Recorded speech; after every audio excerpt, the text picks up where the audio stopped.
Well, I had a different question, but it struck me that in the first segment you used the term woke, and you said that woke is what was sort of ruining everything. And I know that you're no, I didn't say ruining everything. I said that's why Trump could get reelected. That's why Trump could get reelected. Yeah. So the term woke has been, in my view, co-opted by the right and weaponized and bastardized. And so I was surprised to hear you use the term, because historically, as you know, because I think you're quite brilliant, that woke is a word used by the Black community to note that we must be aware of social injustices. But words and migrate. So why is that a bad thing? It's not a bad thing, and originally that was absolutely a great thing. Alert to injustice, who's not for that?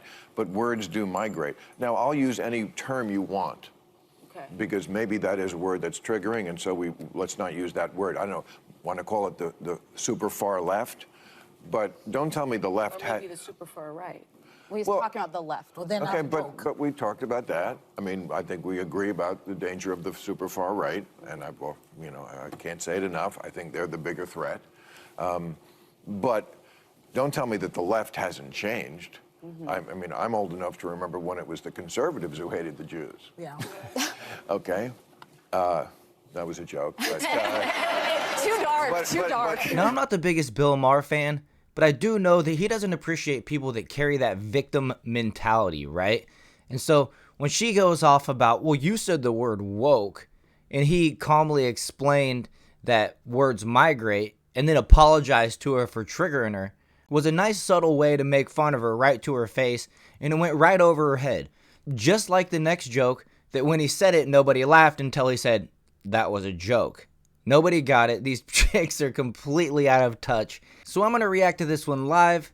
Make sure you hit that like and subscribe button along the way if you enjoy content like this.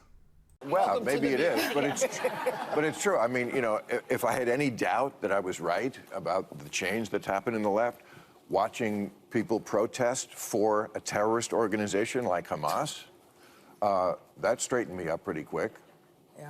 I wanted to ask you about that because I think you're almost a free speech absolutist. You believe totally Yes. in the right to say what you believe. But I think a lot of us were disturbed to see terrorist flags being waved on American college campuses and seeing this a generation that some I think genuinely care about the plight of the Palestinians. I think most Americans do. But some who seem to be embracing a terrorist organization over the nation of Israel. What do you make of this moment? What do you think it's a result of? How do we fix it? Well, I mean, it's just astounding to me that they can't tell the good guys from the bad guys. I mean, just morally. I mean, let me tell you, if you're for Hamas, just live in Gaza for a day. And I'm not talking about while the war is on. I mean, before the war. Trust me, you would go running and screaming and begging to live in Tel Aviv, a place that has your values. I mean, women have this is a show watched by a lot of women. Women have no rights in this place, and a lot of majority Muslim countries around the world. I mean, there is no equal rights as far as speech, dress, opportunities for education, reproductive rights, freedom from sexual violence, freedom from sexual harassment. The LGBTQ community as well. Yes. That too. But you throw around the term apartheid. There is a gender apartheid in a lot of the world, where women are second-class citizens, at best. Are you at all concerned about the innocent civilians that have been collectively punished and murdered, largely children and women? Of and course. Are you at all concerned about the fact that the International Criminal Court just today issued a subpoena for Bibi Netanyahu? Well, that's What a stupid question. Of course, everybody's concerned about innocent women and children and men that are wrapped up in this conflict. And how are you going to compound that question into something about Netanyahu? I mean, just a ridiculous question. Well, that's ridiculous, but it's a war. Why? It's a war because it's a war, and they were attacked, and they're defending themselves. Now, this is a war. Do you think Hamas needs to be destroyed? This is the question. Yes. You do? Yes. So how can we do that with a ceasefire? All right. So Hamas needs to be destroyed because they are a terrorist organization who say openly that they want to commit genocide on the Jewish people, on the state of Israel. That's what from the river to the sea means, okay? And they say it very openly. They said, we did this attack. They've attacked Israel 5 times. They've started 5 wars since they were given that land back. They could have chosen to turn that place into any place they wanted to, and they took a lot of money that they took from the international community and they spent it on bombs and guns and building tunnels. So if they need to be destroyed, how do we do that? It's a war. I don't know how to do that, and you don't know how to do that. I assume the Israeli... Of course, everybody is, but that's what happens in a war. Here's a way to stop that. Stop attacking Israel. And stop calling for the annihilation of Israel and all the Jews. They're calling for the annihilation of the Jews. And so you can't really defend that on the other side very easily. But before we go, I want to say... No, we're not going anywhere yet. Okay, but I just want to say one thing, as we were talking in the break. Yeah. Joy is a wonderful human being, and she should not be afraid that people are going to attack her because she said that thing about the swastika on the cap. Well, she does not think that as you said to me in the break, you do not think that all the people who are for Trump are Nazis. No, I don't. You don't. I just want them to pay attention to words like vermin and poisoning the blood and the Third Reich. That's all. That's really what I'm asking. They see Trump as a comedian. They see him as a clown who says crazy things. They saw Hitler like that. Right, okay, but that doesn't mean... She basically just says that...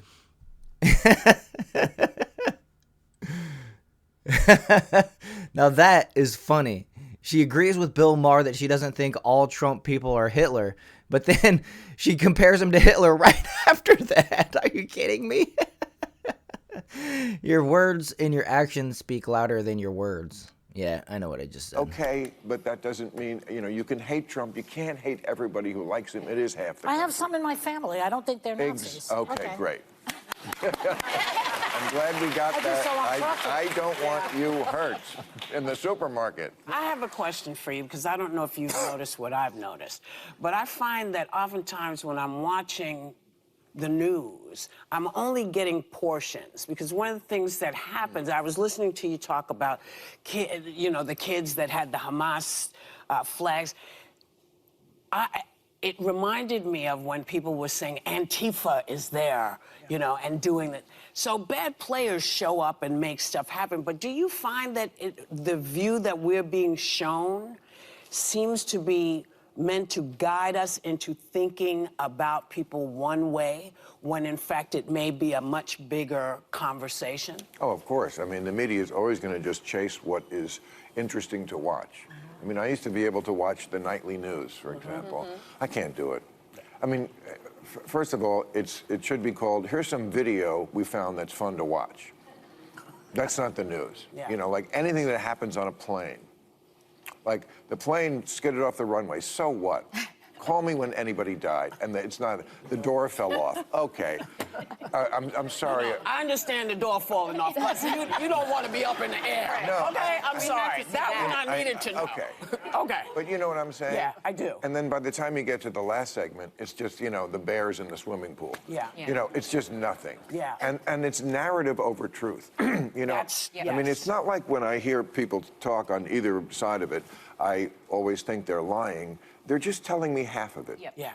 And I never trust them anywhere until I check out the other half. Yeah. And it's tedious. Yeah. I actually agree with Bill Maher there. You should certainly be watching both sides of the news, and it's unfortunate that they don't just give you both sides of the opinion. It's all typically woke, mainstream media controlled by the Democrat lefties in power, essentially. And it does become tedious, because then you have to go and search it out. And, thankfully we have platforms like, YouTube and Rumble and other things like that where you can watch independent media. But still, I mean, there's still restrictions, things you can't talk about. And it becomes even more tedious if you want the full story. You want the top to bottom information.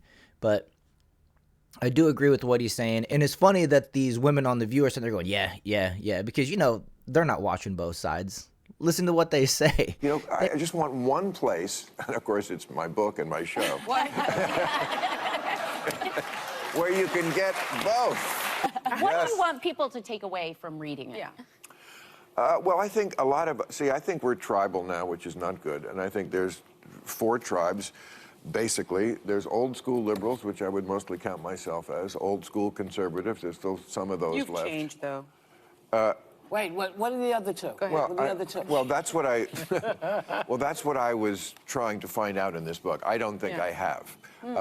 And, you know, we were saying in the break, we have to come up with a new word for woke. Let's have a contest, because this is a word that's triggering. But, I mean, those concepts that are different than they were 5 years ago. I mean, we used to do, well, you did it. I was a guest on what was the homeless show? Comic Relief. Yeah. Remember that? Yeah. You were, great show. Yeah. And homeless was a term that I thought we kind of came up with, because people were calling them bums and vagrants and hobos. Now that's Homeless. the word. Now, It's no. It's unhoused. Well, it's people Unhoused. experiencing Now it's unhoused. homelessness. But they're experiencing it on the street. Yeah. Okay, the liberal view of that was, for compassion's sake, we're the liberals, we're compassionate. Let's get these people off the street. That's not the view of the, whatever word we're going to come up with for this. Their view of the homeless is they're an endangered species that needs to be protected in their natural habitat.